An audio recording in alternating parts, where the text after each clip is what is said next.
My next patron question is from Graham, who wants to know why two low-budget filmmakers who approach their movies a certain way are regarded differently. From my understanding of film history, Ed Wood and Roger Corman have had similar film careers. They both produce movies as quickly and cheaply as possible, using the same actors, and as few takes as possible. Yet Corman was given the title of King of the B-movies, while Wood was met with derision his entire career. Why aren't these two directors held to the same standard? I think there are a number of reasons for this, and part of it might have to do with how they built their legacy. In Corman's case, a significant reason why he was so beloved is because of how many famous careers he helped jumpstart. If I listed everyone who worked under Corman and learned a lot of lessons from him early in their careers, it would take me forever. But among those names are people like James Cameron, Jonathan Demme, Joe Dante, Martin Scorsese, Jack Nicholson, Peter Bogdanovich, and Francis Ford Coppola. Even Ron Howard, who was already an established name as an actor with his roles in American Graffiti and Happy Days, was able to become a director when Roger Corman gave him a chance to make his own movie with Grand Theft Auto. And as I discussed when I did a history of his company, New World Pictures, he helped bring a lot of acclaimed international films to the United States, some of which would win Oscars. So he was pivotal in helping bring attention to a lot of highly respected names.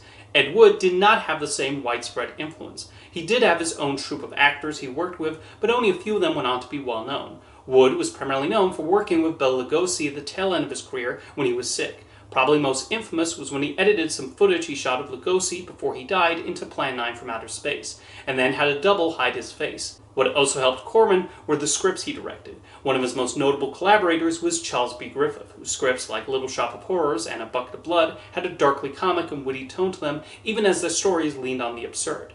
Ed Wood's writing had an unusual sound to it with odd phrases that maybe did not exactly roll off the tongue, and even sounded nonsensical at times. While both Corman and Wood both worked with the resources they had, Corman's films had more of an atmosphere to them that gave him more favor with critics. This was especially the case with his Edgar Allan Poe adaptations, like The Pit and the Pendulum and The Mask of the Red Death. As low budget as they were, they still presented an air of sophistication, probably helped by having Vincent Price in the cast. Even as he did things like recycle sets, Corman still tried to make his films seem more expensive than they were, often using the production design and cinematography to his advantage. Ed Wood's movies always looked cheap, despite his best efforts, and became known for having sets that looked flimsily constructed. Wood also became known for unusual non-sequiturs with scenes that did not seem to connect to the larger narrative. In Glen or Glenda, which mostly tells the story of a cross-dresser, there are random scenes with Bela Lugosi that have absolutely nothing to do with the rest of the movie.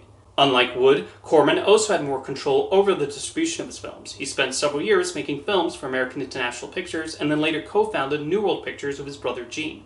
Wood, meanwhile, had to scrounge for distributors willing to show his films to audiences, often only finding the cheapest and most poverty-row ones out there. Interesting enough, Wood knew producer Samuel Arkoff, who would eventually form American International Pictures, but AIP never wound up releasing any of Wood's films. Their lives also went in completely different directions. Roger Corman would continue to prosper and find success with the movies he directed or produced.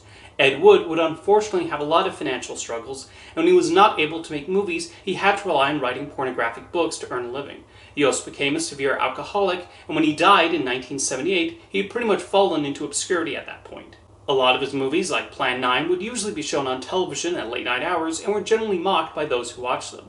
And unlike Corman, he did not have respected filmmakers giving interviews talking about how much his work and guidance meant to them. His reputation would get a slight uptick thanks to Tim Burton's biopic about him. Under different filmmakers, it might have turned into a mockery of Ed Wood. Instead, it was a sympathetic portrait that showed someone passionate about movie making, trying his best to make the best movies possible, even if his ideas seemed a little wacky and he was largely ignored by Hollywood. There's such an immense likability to Johnny Depp's performance, even when occasionally showing his flaws, and Burton made sure to conclude the movie on Wood feeling happy and optimistic about his future, instead of the sad and downtrodden way his life would really end. So I do think that it helped provide a different side to him, even though his films would continue to be mockery fodder for others. It does make one wonder if Roger Corman and Ed Wood had crossed paths, and he had taken Wood under his wing, would that have helped Wood's career? Maybe. Corman would just end up the bigger influence in Hollywood, while Wood could only be a cult figure at best, but that cult at least gets some enjoyment from his films precisely for the very things they were made fun of for. Thank you for your question, Graham.